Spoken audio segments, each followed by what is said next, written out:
الحمد لله الحمد لله نحمده ونستعينه ونستغفره ونعوذ بالله من شرور أنفسنا ومن سيئات أعمالنا. من يهده الله فلا مضل له ومن يضلله فلا هادي له، وأشهد أن لا إله إلا الله وحده لا شريك له، ونشهد أن سيدنا وسندنا وحبيبنا وطبيب قلوبنا ومولانا محمدا عبد الله ورسوله، أرسله بالحق بشيرا ونذيرا وداعيا إلى الله بإذنه وسراجا وقمرا منيرا. فقد قال الله تعالى في كلامه المجيد والفرقان الحميد সকলে محبت আমার সঙ্গে বলুন أعوذ بالله من الشيطان الرجيم بسم الله الرحمن الرحيم لن ينال الله لحومها ولا دماؤها ولكن يناله التقوى منكم. وقال رسول الله صلى الله عليه وسلم قال من كان له سعة ولم يضحي فلا يقربن مصلانا، أو كما قال عليه الصلاة والسلام. সকলে محبة درود إبراهيم اللهم صل على محمد وعلى آل محمد كما صليت على إبراهيم وعلى آل إبراهيم إنك حميد مجيد.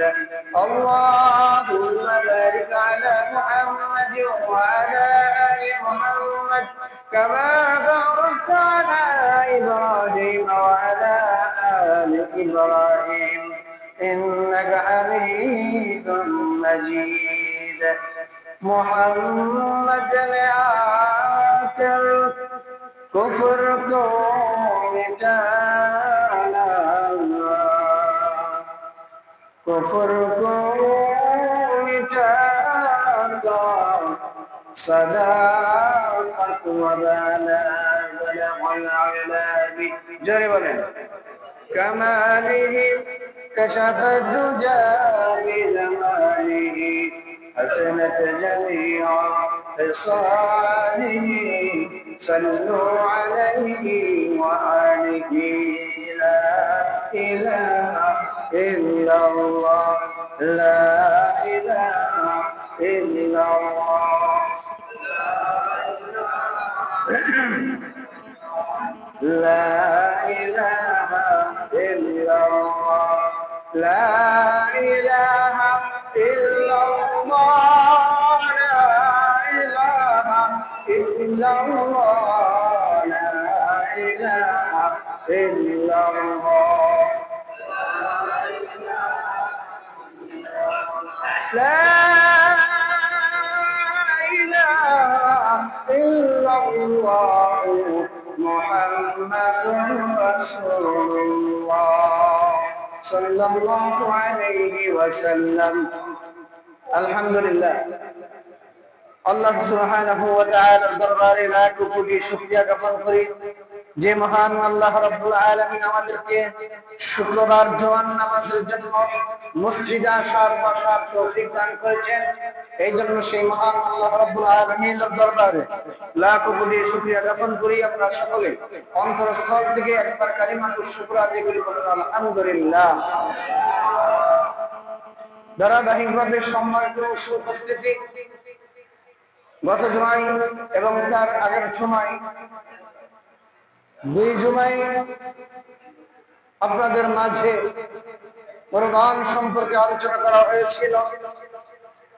আজকেও এই একই বিষয় নিয়ে আপনাদেরকে কিছু আলোচনা করার চেষ্টা করবো ইনশাআল্লাহ। আমরা সকলে ধৈর্য ধারণ করে বসবো। মহান আল্লাহ রাব্বুল আলামিন এই কুরবানির যে কাজ দিয়েছেন, হযরত ইব্রাহিম আলাইহিস সালাম এর যুগ থেকে, ইব্রাহিম থেকে শুরু করে আল্লাহ তাআলা তাদেরকেও এই কুরবানির হুকুম ওইখান থেকে শুরু হয়ে যাচ্ছে। কুরবানির হুকুম, এই আমল আল্লাহ তাআলার এক অনন্য প্রদত্ত আমল। এই আমলটাকে আল্লাহ তাআলা আমাদের উপর খুশি হয়ে আমাদের উপরে দিয়েছে।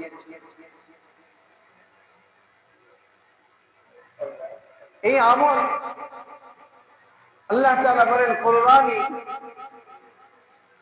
যার উপর কুরবানি ওয়াজিব হয়েছে, যার উপর কুরবানি ফরজ হয়েছে, সে যদি কুরবানির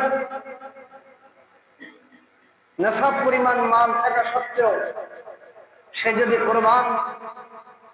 কুরবানির কাজ পরিপূর্ণ না করে, তাহলে তার প্রতি অনেক বড় ধমক দিয়েছে। হাদিসের মধ্যে যে হাদিসটি কি বললাম, وعن ابي هريره رضي الله تعالى عنه قال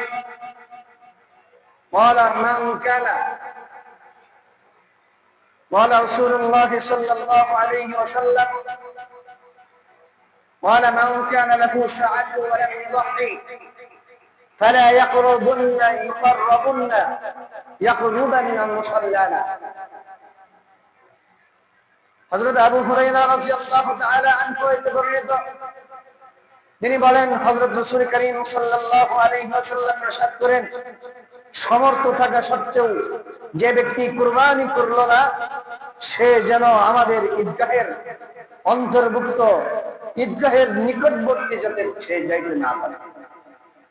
তাহলে কত বড় ধমক আসিয়াছে। এবার আসুন, আমরা যে কুরবানি করব, আল্লাহ রাব্বুল আলামিন আমাদেরকে কুরবানির হুকুম দিয়েছে। এখন কাদের উপর কুরবানি ফরজ, কুরবানি কাদের উপর ওয়াজিব হয়েছে, এই বিষয় নিয়ে আজকে কিছু আলোচনা করব। কুরবানি কাদের উপর ওয়াজিব? প্রাপ্তবয়স্ক, সুস্থ মস্তিষ্ক, সম্পূর্ণ মুসলমান, যার উপর জিলহজ মাসের 10 ফজর থেকে জিলহজ মাসের 10 তারিখ, জিলহজ মাসের 10 তারিখ ফজর থেকে 12 জিলহজ পর্যন্ত, এই সময়ের মধ্যে প্রয়োজনের অতিরিক্ত নিসাব পরিমাণ সম্পদের মালিক যদি হয়, তাহলে তার উপর কুরবানি ওয়াজিব। তার উপর কি কুরবানি করা ওয়াজিব। এখন নিসাব পরিমাণ কতটুকু? এই সম্পদের নিসাব কুরবানি ওয়াজিব হওয়ার জন্য পুরা বছর প্রয়োজন নয়, সম্পদ পুরা বছর লাগবে না। নিসাবের মেয়াদ কি পুরা বছর হতে হবে? কুরবানির নিসাব পুরা বছর থাকা জরুরি নয়, পুরা বছর থাকা জরুরি নয়, বরং কুরবানির 3 দিনের মধ্যে, কয় দিনের মধ্যে? কুরবানির 3 দিনের মধ্যে নিসাব পরিমাণের মাল যদি আপনার কাছে উপস্থিত হয়ে যায়, নিসাব পরিমাণের 3 দিনের মধ্যে যে কোনো দিন যদি নিসাব পরিমাণের মাল হয়, তাহলে আপনার উপর কুরবানি ওয়াজিব। এখন প্রশ্ন আসবে, নিসাব পরিমাণ কোন মাল? আপনার আসবাবপত্র, টাকা পয়সা, বিল্ডিং, গাড়ি বাড়ি, যেই কাজগুলা, যেই জিনিসগুলা চলমান আছে, বাজারের টাকা আছে, আপনার ঘর আছে, যেই ঘরের মধ্যে আপনি বসবাস করেন, এই চলমান অবস্থার এটা বাদ দিয়ে এটার থেকে যখন বৃদ্ধি হবে, একটা বাড়ি আছে যে বাড়ির মধ্যে আপনি বসবাস করেন, আর একটা বাড়ি আছে আপনি বিল্ডিং করছেন, ভাড়া ভাড়া ওইখান থেকে আসে। একটা গাড়ি আছে, আর একটার মধ্যে কোনোভাবে অন্য সাইড থেকে ইনকাম আসতেছে। কিছু ভাষা আছে, ঘর করে আসছেন, ওই ঘর থেকে মাস শেষে ওই ঘর থেকে কিছু ইনকাম আসতেছে। এরকম আরো কিছু নেশাব হলো আপনার বেশিরভাগ মা বোনদের উপর কোরবানি বেশি ওয়াজিব হয়ে যায়। কারণ তাদের যে পরিমাণ মাল মার্কেটে গেছে, মার্কেটে যাওয়ার পরে দেখে একটা শাড়ি সুন্দর লাগছে, হ্যাঁ আমার এই শাড়িটা পছন্দ, এইটা নিয়ে আলে, হ্যাঁ নাও। একটা স্বর্ণ অলংকার দেখছে, হ্যাঁ আমার এটা পছন্দ হয়েছে, এটা নিয়ে আলে। এই যে অলংকার, শাড়ি, কাপড় চোপড়, নিজের ব্যক্তিগত কাপড় থেকেও নিজের চলমান জিনিসের ব্যতীত অন্য কোনো জিনিস যদি বাড়তে থাকে, এবং সেইখানে দেখেন কাপড় চোপড় থেকে সবকিছু নিয়ে, আবার রান্নাঘর যেগুলোর মধ্যে আমরা রান্না করি প্রত্যেক দিন চলমান আছে, রান্না করার জন্য ভাতের পাতিল আছে, তরকারি পাতিল আছে, চামচ আছে, প্লেট আছে ইত্যাদি সবকিছু আমাদের চলমান আসবাবপত্র বাদ দিয়েও আপনার রান্নাঘরের সিলিংয়ের মধ্যে চামচিকের মধ্যে যেই আসবাবপত্র ডেকগুলো সাজায় রাখছেন, এগুলোর প্রতিও এখান থেকেও মালের নেশাব পরিমাণের মাল হিসাব করা। ওই রকম যদি নেশাব পরিমাণ মাল থাকে তাহলে তার উপর কোরবানি করা কি ওয়াজিব। যাদের উপর কোরবানি করা ওয়াজিব হয়েছে তারা যদি কোরবানি করতে না পারে, নবীজি সাল্লাল্লাহু আলাইহি ওয়াসাল্লাম বলেন, তারা যদি নেশাব পরিমাণ মাল থাকা সত্ত্বেও তারা যদি কুরবান না করে, তাহলে তারা যদি আমাদের ঈদগাহের আশেপাশে না আসে। কত বড় রকম। এরপরের মাসালা আসেন, 3 নম্বর মাসালা হলো মুসাফিরের জন্য কুরবানি কি ওয়াজিব। 3 নম্বর মাসালার মধ্যে মুসাফিরের জন্য কোন শর্ত হলো 48 মাইল এবং 75 কিলোমিটার, এর ভিতরে এর বাহিরে এরকম মুসাফিরের মধ্যে যখন তারা এরকম সময়ের অপেক্ষা করবে, দূরত্ব বজায় রাখবে, সফরে যাবে, সফরের ক্ষেত্রে যদি সে মুসাফিরের জন্য গিয়েছেন 3 দিনের অতিবাহিত হয়ে যায়, মুসাফির হলো 3 দিন, আর কুরবানির সময়